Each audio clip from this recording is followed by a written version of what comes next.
You love 3D, you hate the glasses. But could you put up with a 3D experience that looked like this?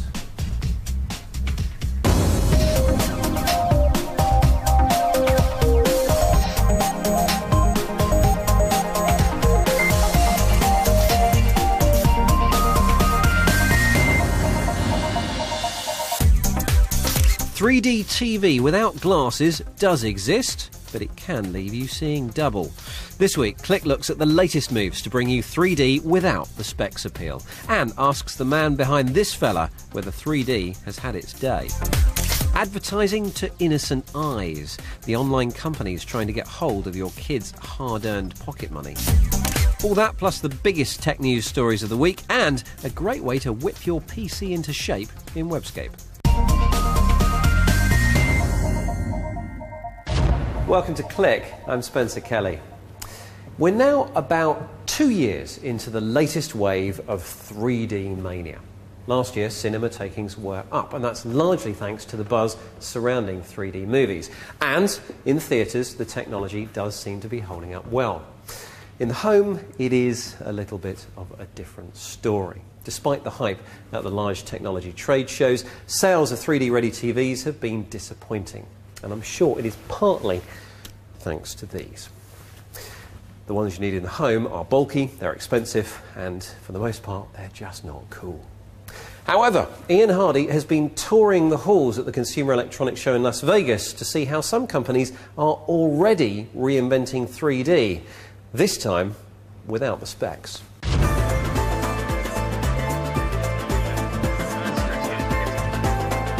Eliminating the need for eyewear seems to be a top priority for the electronics industry.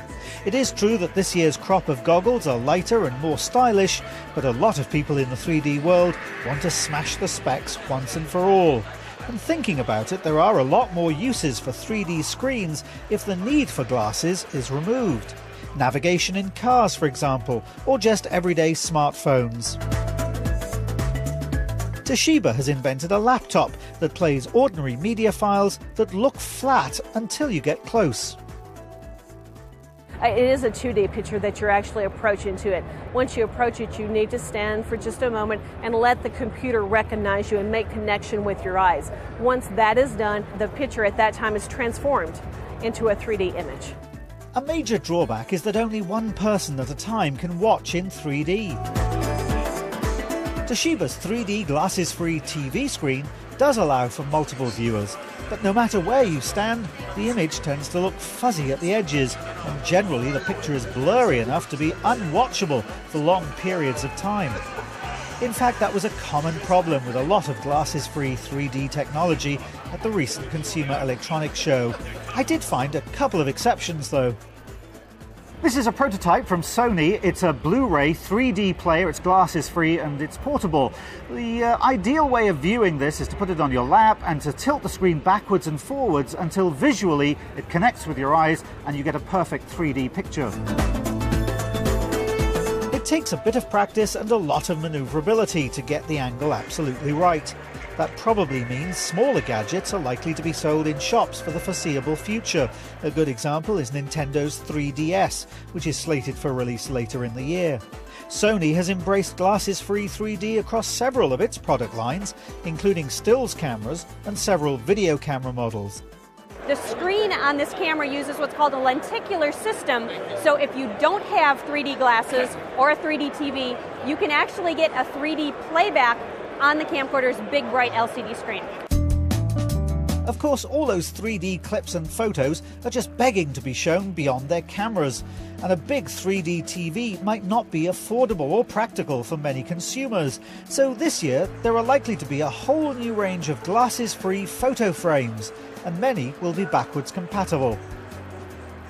What this allows you to do is take any 3D image and view it in 3D, any 3D video and view it in 3D, or you can take any 2D digital image or digital video and it will automatically convert it into a 3D image. This type of 2D to 3D conversion underscores the industry's need to create, however crudely, 3D content. It's badly needed to encourage uptake of 3D hardware. Kodak showcased a primitive version of printing 3D photos at home, using a regular colour printer and an ordinary camera to take 2 photos 3 inches apart. As well as the inconvenience of having some really old-style 3D glasses lying around, the results vary depending on how steady the subjects are between shots and if they're spaced out far enough from the lens. But Kodak is already working on an advanced process for covering the prints with a 3D plastic surface. In other words, taking us right back to square one with the sort of cards that kids have been fishing out of cereal packets for decades. Ian Hardy. Doesn't sound like those 3D glasses are ready to leave the building just yet, does it? Now, when I was at CES, I met up with someone who knows more about 3D than most. He is the boss of DreamWorks Animation, Jeffrey Katzenberg. He's produced some of the most popular animated movies of recent times, and from now on, all DreamWorks animated features will be released in 3D. I started by asking him whether he thought 3D glasses were here to stay, or whether glassesless 3D will eventually replace them. It's called auto stereo, and there's a science to it. It hasn't worked very well when we've tried it. Well, because it's still got real, genuine hurdles in order to deliver the quality of what we would expect. There is no auto stereo in a large size, or large to me is a dozen inches or more, that actually really kind of does the job yet. But it's coming. You see the level of R&D that is happening today, and you see how quickly this is on the horizon. Now, horizon for me is 5-7 years. This generation of, if you want a first-class, high-end, in-home TV experience, it is going to be with glasses. As a movie maker, does it concern you what kind of 3D screen people are watching your content on, or do you actually encourage a variety of 3D devices from huge to tiny? Well, I think the only issue for us is that it's not about size, it's about quality. So the answer is yes. We go through extraordinary efforts and have put together some of the most talented engineering and artists in the world who are expert in creating 3D and creating these images that are beautiful. And what we just want to make sure is that when our customers get to see them, they actually reflect the quality of what the filmmakers intended. But 3D is facing a potential problem. In the last 12 months, several large companies, including Sony, Samsung, Toshiba and Nintendo, have all published statements warning that 3D TV and games that send different images to each eye could affect the development of vision in young children. What does the man whose movies are aimed at kids make of these warnings? Well, the only thing that bothers me about it is that it does not seem to be based on any meaningful research or medical advice. You know, we are in the kid business, and, you know, we have talked to many people, experts in the field of eye and eye care and what this, and so we've asked, what is there something there? Is there something we actually need to be concerned about? And it's a hypothetical. What people have said is that for very, very early eye development, which we were told is 3 years and younger, by the way, not 6 years. So it feels like this is one of these things that somebody put a hat on a hat on a hat on a hat. So for very early eye development, which is 3 years old and under, there is some concern that there might be some issue of, are you straining the eyes? Does it concern you that even the worry, even the reports that it might be a problem in your scale may be enough to finish 3D before it started? It has not happened in our world, honestly. I mean, for a child to go in You know, a 5 or 6 year old child to go in and see an 82-minute movie, once every month. I have to say, there's not anybody in the medical profession, legitimate, who has suggested that we're jeopardizing the health of our children. No one, not a single solitary person. So I don't understand it. Jeffrey, thanks very much for your time. Nice seeing you, sir. Jeffrey Katzenberg talking to me at CES a couple of weeks ago. Your thoughts on 3D, of course, are very welcome. Specifically, if the boffins could invent an enjoyable, workable 3D experience where you don't have to wear the silly specs, would you buy into it? Email click@bbc.co.uk, tweet @bbcclick. Look forward to your comments. Right, next up, this week's tech news. After organising themselves using Facebook, thousands of protesters took to the streets in Egypt in opposition to the government. But social networking sites themselves are now suffering. First, Twitter's site appears to have been blocked, but then, as this graph showing data traffic suggests, access to the net was cut off almost entirely.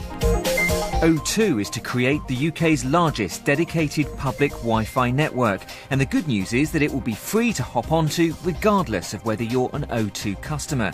In return for paying for the hotspot, each host site, like a shop or restaurant, would decide on a bespoke message to be sent to the handsets logging on. It comes as the UK's second largest Wi-Fi network, the Cloud, was sold to Sky. Facebook has started targeting ads based on users' activities. It means if someone likes or checks into, say, Starbucks, for example, that features as part of an ad on their friends' page. Facebook is calling it sponsored stories and says users won't be able to opt out. Users' privacy, it says, will be protected. And the handheld gaming wars are hotting up as Sony has announced its next-generation portable system, or NGP. It sports a 5-inch OLED touchscreen and touch-sensitive rear panels, cameras, Wi-Fi and 3G connectivity, plus an ARM quad-core processor running the show. Will it be enough to compete with Nintendo's new glasses-less 3D handheld, the 3DS, and the never-ending march of games on smartphones? We'll find out when it launches at the end of the year.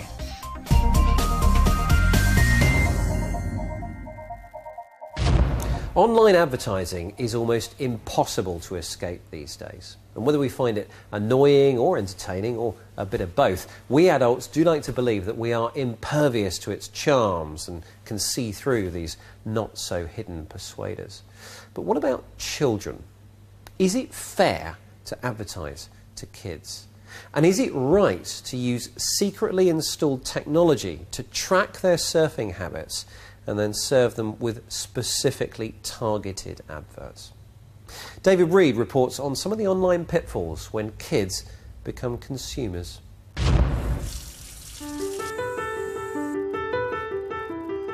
My daughter doesn't much like washing my car, but she does it because I pay her, not handsomely, but enough. The spending power of kids has multiplied significantly. A British study in 2006 found that under 19 spent £12 billion of their own money. That's a lot of washed cars. Add to this family purchases for kids that they have some sort of say over, and that sum swells to £100 billion. Corporations are very keen to advertise to kids, but a number of countries limit this because they don't like the idea of children's inexperience or natural credulity being exploited commercially. The problem is, what's regulated in the real world isn't always online. So how much do I owe you? 10. Oh, that really is commercial exploitation. You haven't even done the inside yet. Historically, in the real world, we've developed quite sophisticated and certainly extensive rules to guard against the commercial exploitation of children. So there are rules about where advertisements for certain kinds of products and services can appear, not in children's magazines, not in places where children normally go, that kind of thing. But many of these rules simply haven't been translated into a kind of internet setting. So, while some countries have even banned advertising to children on television, these restrictions haven't necessarily gone online. what's more, the way children are being advertised to online is being called into question. Now, the internet is interactive and it allows companies to gather information on individual surfers and then target them with advertisements tailored specifically to the profile they've built up on them.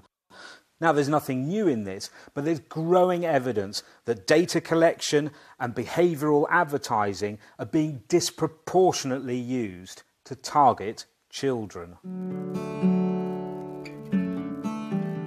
Last year, the Wall Street Journal carried out research into 50 US websites popular with children and teens and found that visitors to those sites were 30% more likely to leave with tracking technology installed on their computers than if they'd visited sites not specifically geared at kids. Tracking technology, such as cookies, are used by data collection companies to build profiles of internet users' online behaviour. It's sold on to advertisers who use it for behavioural advertising. So why do they appear to be disproportionately targeting children? Well, the author of a European parliamentary report critical of the practice is clear what he thinks about it. While adults are wise to the ad man's tricks, children are not. Les enfants sont plus vulnérables que les adultes au public. Children are more vulnerable to targeted advertising because, quite simply, they are children and they haven't yet developed the capacity to analyse critically. Children believe what you say to them, and when they see advertising adapted to their interests, they say, wonderful, but they don't think this is targeted advertising. Quelque chose qui est ciblé.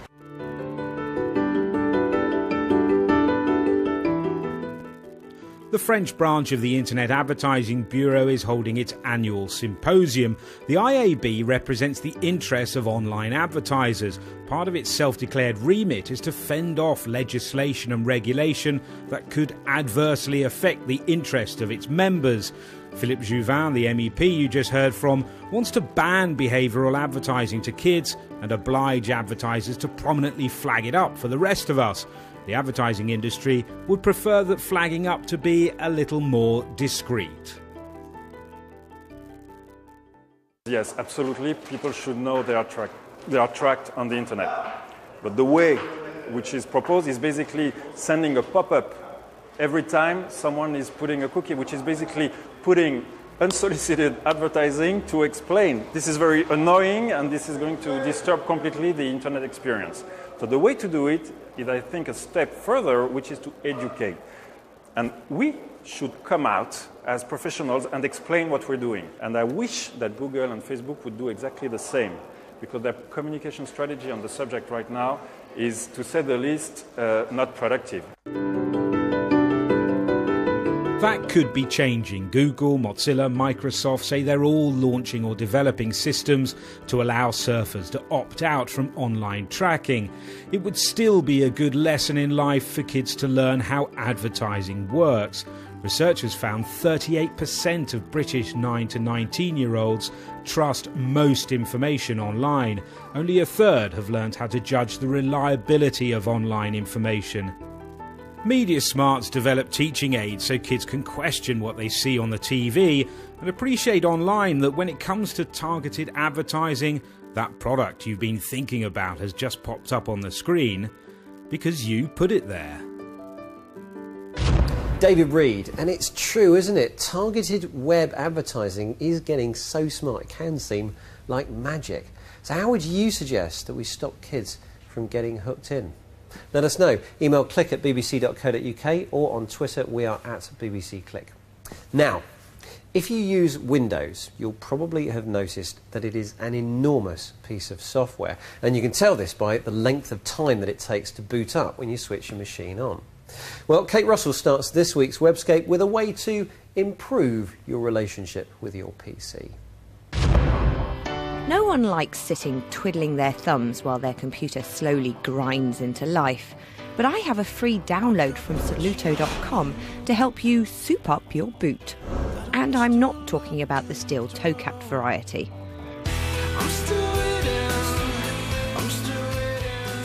Once you've restarted with Soluto monitoring your system, you can review the list of programs in your boot process and how long they each take to launch. This application is amazing. The first time I used it on my PC at home, I removed 19 applications, saving 28.2 seconds from my boot up time. What I love about it is how easy the interface is to understand, and the no jargon recommendations means that anybody can use it, no matter what your level of expertise is. If you're running a program the software hasn't seen yet, you can contribute by editing the wiki page. You can also help build the database of frustrations the team will look into solving by using the report tool whenever your PC misbehaves. The grander plan for the company is to create a PC genome database to help software developers make better products. I've spoken to the team and they are hugely dedicated to making using a computer as pain-free as possible, with new developments to help achieve this just over the horizon. Fancy a personal shopping assistant in your pocket? Take a look at Scope. The app is free to download on BlackBerry and also available for the iPhone. You can search by category, keyword, or even scan a barcode to see if the item you're looking at can be purchased cheaper anywhere else. The comparison screen will tell you where to buy at the best price and even whether the item is in stock.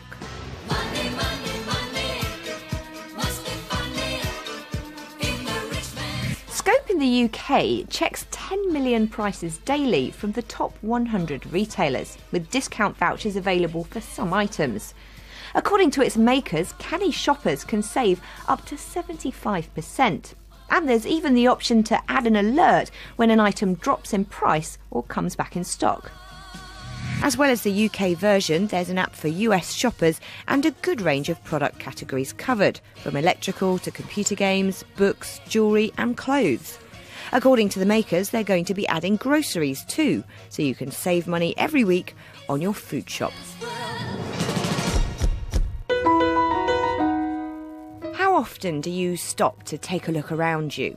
At 360cities.net, it's something you'll find hard to resist, as this site is stuffed full of amazing panoramic 360 vistas. We actually looked at the site in 2009, but I want to flag it again for the addition of a record breaker, the largest spherical panoramic photo in the world.